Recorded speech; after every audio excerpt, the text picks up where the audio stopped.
अस्सलाम वालेकुम फ्रेंड्स, परवेज़ जमान आपको अपने चैनल पे खुश आमदीद कहता है।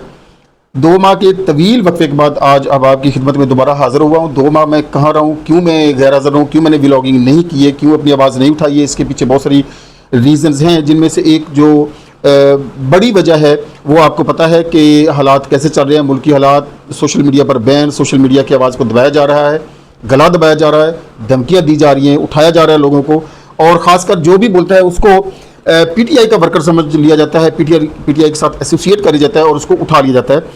मामला पीटीआई के साथ एसोसिएशन का नहीं है, मामला इमरान खान की फेवर का नहीं है, मामला हक और सच की बात का है।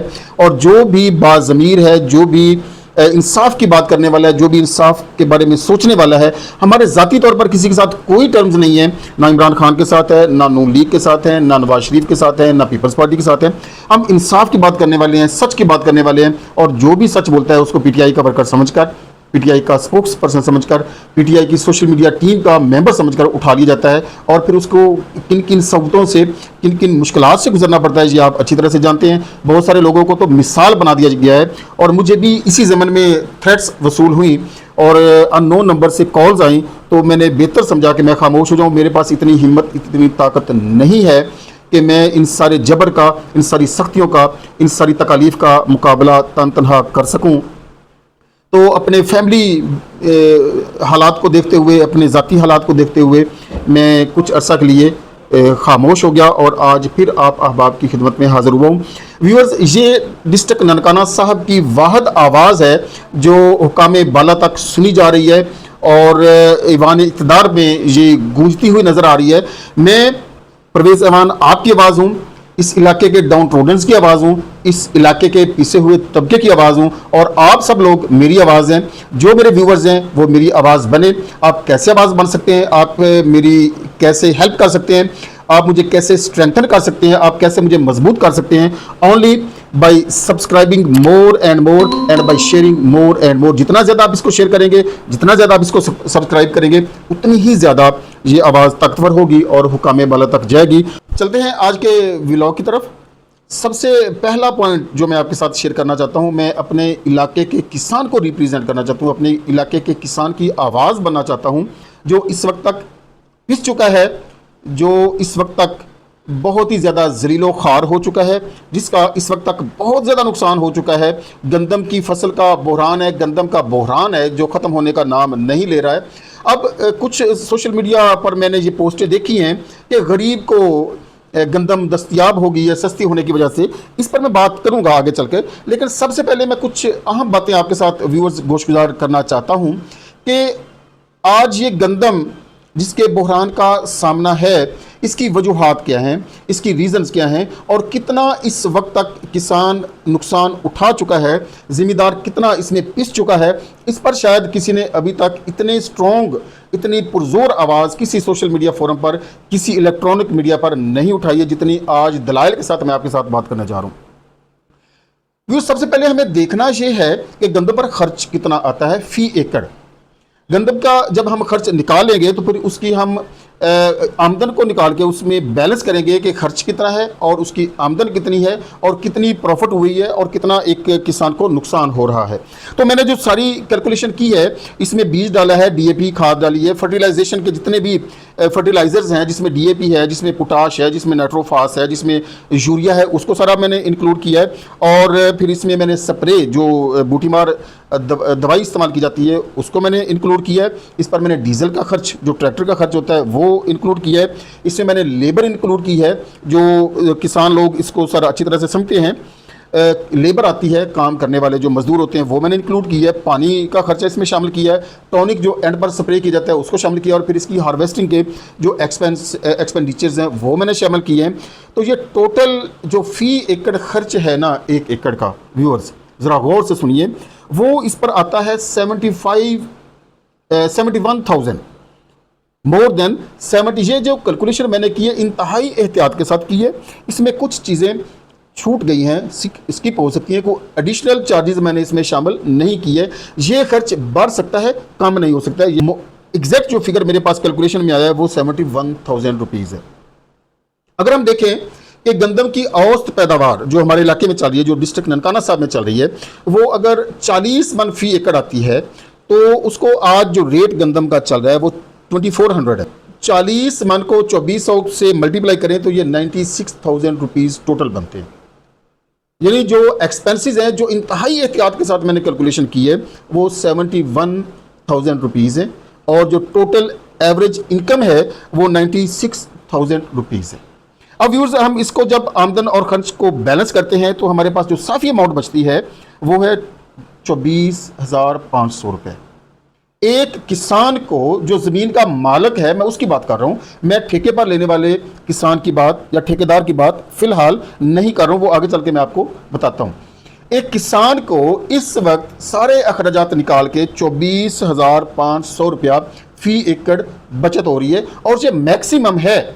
इसमें कमी तो हो सकती है, इस वक्त के हालात के मुताबिक, इस वक्त जो रेट चल रहा है उसके मुताबिक इसमें इजाफा मुमकिन नहीं है, इसमें कमी आ सकती है। तो एक किसान 6 माह अपनी ज़मीन पर खर्च करके, मुशक्क़त करके, काम करके, दिन रात मेहनत करके 24,500 रुपया फ़ी एकड़ कमा रहा है। अब अगर मैं बात कर लूँ ठेकेदार की, ज़मीन ठेके पे देने का एक बहुत ट्रेंड है, और बहुत ज़्यादा लार्जर स्केल पर ठेकेदार काश्तकारी में आ गए हैं। उन गरीब लोगों का, उन मजदूर लोगों का अगर मैं यहाँ पर जिक्र ना करूँ तो ये बहुत बड़ी ज़्यादती होगी। हमारे पास जो पिछले साल में जब रेट 4,000 या 3900 रुपये था, उस वक्त जो ठेके पर ज़मीनें ली गई थी वो औसत है 1,50,000 रुपये। कुछ एरियाज़ में 2 लाख और 2 लाख को क्रॉस भी कर गई थी, लेकिन जो हमारे इलाके में औसत ठेका चलता रहा वो 1,50,000 रुपये। अब अगर इसको डिवाइड किया जाए 2 फसलों पर तो इसमें 75,000 गंदम के खाते में आते हैं। तो जो टोटल गंदम की बचत है वो आ रही है 24,500 रुपये, और अगर ठेका इसमें शामिल कर लिया जाए ना व्यूअर्स, तो ये 75,000 रुपये ठेके में से अगर 24,500 को निकाल लिया जाए तो 50,500 रुपये एक किसान ठेकेदार का इस वक्त फ़ी एकड़, ये मैं फ़ी एकड़ की बात कर रहा हूँ, नुकसान हो चुका है। इस वक्त जब मैं आपसे बात कर रहा हूँ 50,500 रुपये ठेकेदार का नुकसान हो चुका है। ये मैं वो फिगर आपको बता रहा हूँ कि ये चैलेंज भी किए जा सकते हैं, इनमें कोई 1 रुपया इजाफा तो हो सकता है, इसमें कमी मुमकिन, इस लॉस में मुमकिन नहीं है, क्योंकि मैं खुद किसान हूँ, किसान का बेटा हूँ, ज़िम्मेदार हूँ, मुझे इन हक़ाइक़ का पता है। इस वक्त तक मेरी तकरीबन 1300 से 1400 मन गंदम स्टॉक पड़ी हुई है, जो भी 1 किलो हमने सेल नहीं किया, वो सारी जितना खर्चा किया है वो ज़्यादा हुआ पड़ा है, अभी पड़ा हुआ है। मुझे सारे चीज़ों का अंदाज़ा है, मैं जो फैक्ट एंड फिगर्स आपके सामने रख रहा हूँ वो हक़ाइक़ पर मबनी है। इस वक्त तक 50,500 रुपया एक किसान ठेकेदार को नुकसान हो रहा है, और अगर एक मालिक है तो उसको 24,500 रुपया प्रॉफिट आ रही है। गंदम सस्ती क्यों हुई व्यूअर्स? गंदम सस्ती हुई कि पिछली केयर टेकर गैर आइनी, गैर कानूनी हुकूमत ने गंदम बाहर से इंपोर्ट कर ली, और इंपोर्ट भी कब की? सितम वाला सितम देखिए कि मार्च के एंड पर जाकर वो इसको एक्सपोर्ट कर रहे हैं, और मार्च के आखिरी अयाम वो अयाम होते हैं जब सिंध से गंदम मार्केट में ताज़ा गंदम आ रही होती है। यानी जब मुल्क के अंदर अपनी प्रोडक्शन स्टार्ट हो चुकी थी तो जालिम हुकूमत ने, गैर आइनी हुकूमत ने गैर आइनी इक़दाम करते हुए, गरीब किसान पर जुल्म करते हुए, उसका मुआशी कत्ल करते हुए, उसको तबाह बर्बाद करने की नीयत से अपना पेट पालने के लिए, अपना बैंक बैलेंस भरने के लिए और किक बैक्स लेने के लिए गंदम इंपोर्ट कर ली। दरी इसना हम देखते हैं कि सोशल मीडिया पर एक इसकी फेवर में कैंपेन लॉन्च की गई है, और मैंने देखा है फेसबुक पर भी, इंस्टाग्राम पर भी और दीगर जो सोशल मीडिया प्लेटफॉर्म्स हैं उन पर भी ये कहा जा रहा है कि पहली दफ़ा गरीब इंसान की एक्सेस में गंदम आई है, गरीब इंसान गंदम खरीदने के काबिल हुआ है। ये वो ख्वाबे गफलत में रहने वाले लोग हैं, ये वो आकबत ना अंदेश लोग हैं, ये वो बेवकूफ़ फेसबुक की दानश्वर हैं जिनको हक़ाइक़ का इल्म ही नहीं है। मोर देन 60% जो पाकिस्तान की इकॉनमी है ना वो ज़राअत के साथ एसोसिएटेड है। अगर किसान के पास पैसा होगा ना तो सबके पास पैसा होगा। आप जाएं मार्केटों में, आप शहरों का रुख करें, आप ताजरों से पूछें, मार्केटें सुनसान पड़ी हैं, ख़रीदार ही नहीं है, कस्टमर ही नहीं है, सेल रुक चुकी है, सेल ख़त्म हो चुकी है। तो ऐसे में जब किसान के पास पैसा ही नहीं है तो मज़दूर के पास पैसा कहाँ से आएगा भाई? किसान हब है मईशत की, किसान के पास पैसा नहीं है ना तो किसी के पास भी नहीं है, सिवाय उनके जिन्होंने अपने बैंक बैलेंस किक बैक्स के ज़रिए से बना लिए हुए, उनके पास तो है, बाकी किसी के पास पैसा नहीं है। तो जब मज़दूर के पास मेरे मोहतरम फेसबुक की दानश्वरों को मैं मुखातब करके कह रहा हूँ, जब मजदूर के पास पैसा नहीं है तो वो खरीदारी कैसे करेगा भाई? आप देख लें, जाके गरीब से पूछ लें कि पहले गंदम का रेट जब ठीक था तो उस वक्त उनकी मजदूरी ज़्यादा थी, उस वक्त उनको उजरत ज़्यादा मिलती थी, उस वक्त उनके पास पैसा ज़्यादा था, या आज पैसा ज़्यादा है? किसी गरीब आदमी से जाके पूछ कर तो देखें। ऐसी बेवकूफ़ाना अहमकाना बातें करना छोड़ दीजिए। दरअसल व्यूअर्स, मैं आपको बताता हूँ, हम ग्लैमर के मरीज़ लोग हैं। हम जो सरेआना चीज़ें चल रही होती हैं ना, हम उनको देख के कंक्लूड कर लेते हैं, अज्यूम कर लेते हैं, नतायज अखज़ कर लेते हैं। हम पसे आईना देखने की हमारे पास सलाहियत और ताकत ही नहीं है। हम समझ रहे हैं कि चीज़ें वाकई सस्ती हो रही हैं, जबकि दरअसल चीज़ें सस्ती नहीं हो रही हैं। ये किसान का, मजदूर का, ज़िम्मेदार का, काश्तकार का सिर्फ मुआशी कत्ल किया जा रहा है। चीज़ें सस्ती करने का मैकेनिज़्म मुआशियात के और इक़्तिसादियात के जो एक्सपर्ट्स हैं उनसे पूछिए, और है।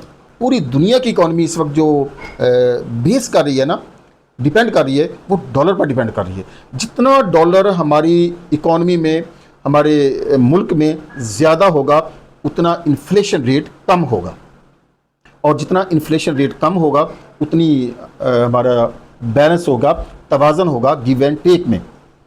अब पाकिस्तान में डॉलर तो है नहीं, डॉलर हम ला रहे हैं सिर्फ कर्ज के ज़रिए से, IMF से। जो डॉलर को लाने वाले तरीके हैं वो हम अडॉप्ट नहीं कर रहे हैं। डॉलर कैसे आ सकता है? क्या चीज़ें इंपोर्ट करके डॉलर आता है? जब हम चीज़ें इंपोर्ट करते हैं ना व्यूअर्स, तो हमें डॉलर पे करना पड़ता है। तो डॉलर पे करने के लिए हमारे पास है नहीं। पहले हमारे पास डॉलर होगा तो हम पे करेंगे। तो इसके लिए हम इन्हिसार किए बैठे हैं इंपोर्ट बेस्ड इकोनॉमी पर, जबकि हमें ये ट्रेंड कन्वर्ट करना चाहिए एक्सपोर्ट बेस्ड इकोनॉमी पर। हमें चीज़ें एक्सपोर्ट की तरफ लेके जानी है। तो क्या करना चाहिए? हमें माइक्रो इंडस्ट्री पर तवज्जो देनी चाहिए। अपना जो लोकल मैन्युफैक्चरर है उसकी हौसला अफजाई करनी चाहिए। उसकी प्रोडक्ट को इंपोर्ट एक्सपोर्ट करने के लिए सहूलतकारी करनी चाहिए। हम लोकल सतह पर जो छोटे मैन्युफैक्चरर्स हैं उनकी हौसला अफजाई करें, उन पर इन्वेस्ट करें, उनको हम सब्सिडाइज करें ताकि वो प्रोडक्शन को बाहर सेल कर सके। हम अपनी गंदम को एक्सपोर्ट कर सकते हैं, जबकि हमने क्या किया है कि गंदम को एक्सपोर्ट करने के बजाय हमने चीनी को एक्सपोर्ट करने की इजाज़त दे दी है। अब ये आने वाले दिनों में चीनी का बहरान पैदा होगा, चीनी महंगी होगी। अब इस पर किकबैक्स कितने बढ़ रहे हैं आप देखें। चीनी को एक्सपोर्ट किया जा रहा है, और चीनी एक्सपोर्ट करने वाले कौन हैं? सब जानते हैं, आप भी जानते हैं, मैं भी जानता हूँ। ज़रा सोचिए कि किन लोगों को मुस्तफ़ीद करने के लिए चीनी एक्सपोर्ट करने की इजाज़त दी जा रही है, जबकि गंदम हमारी रूली पड़ी है, हमारी ज़ाया हो रही है, हमारे गोदामों में, घरों में, बोरियों में बंद करके किसानों ने रखी हुई है, उसका कोई ख्याल नहीं है। तो चीज़ें सस्ती करनी है ना, तो मोहतरम इंपोर्ट की बजाय एक्सपोर्ट पर तवज्जो दें, जिससे डॉलर हमारे मुल्क में आएगा। और एक और बहुत ही जो इम्पोर्टेंट एलिमेंट है, जो इसेंशियल पार्ट है हमारी इकॉनमी का, वो हैं ओवरसीज़ पाकिस्तानी। हम उनको इग्नोर किए बैठे हैं। पिछली गवर्नमेंट ने इमरान खान ने उनको फैसिलिटेट किया था, जबकि इस गवर्नमेंट ने उनसे वोट का भी हक छीन लिया है। रोशन डिजिटल अकाउंट दिया था इमरान खान ने, लेकिन इन्होंने हर चीज़ बंद करके रख दी है। हम उनको फैसिलिटेट करें, वो एक बहुत मेजर और की रोल प्ले कर सकते हैं हमारी इकॉनमी को बेहतर करने में। तो जितना डॉलर हमारे पास ज़्यादा आएगा ना, उतनी हमारी इकॉनमी बेहतर होगी, हमारा रुपए का जो कदर है वो बेहतर होगी, और चीज़ों की कीमतें आहिस्ता आहिस्ता कम होना शुरू हो जाएंगी। आज आपने सिर्फ गंदम का रेट डाउन करके 60% जिस पर डिपेंड करती है वहाँ पाकिस्तान की, उनका सत्यानाश करके रख दिया है, उनका मुआशी कत्ल करके रख दिया है। सिर्फ एक गंदम पर को आपने फोकस किया है। क्या डीजल सस्ता हुआ? क्या खादें सस्ती हुई? क्या बिजली सस्ती हुई? जो मेन चीज़ें इस्तेमाल होने वाली है वो तो सस्ती हुई नहीं है, वो वैसे की वैसे पड़ी हैं। उनके साथ बात करने वाला कोई नहीं है। गंदम को सस्ता करके, ना खरीद कर, मुआशी कत्ल करके आप पता नहीं कौन सा छक्का लगा कर बैठे हुए, आप पता नहीं कौन सा मार्का मारकर बैठे हुए। अब भाई आपने अपनी ही आवाम का कत्ल कर डाला है, मुआशी कत्ल कर डाला है। तो कुछ सोचिए, कुछ देखिए। ये तरीका चीज़ें सस्ती करने का और मुल्क चलाने का बिल्कुल भी नहीं है। ये तबाही का रास्ता है, ये कामयाबी का रास्ता नहीं है। अब तक लिए इतना ही, इजाज़त दीजिए। अल्लाह हाफिज़।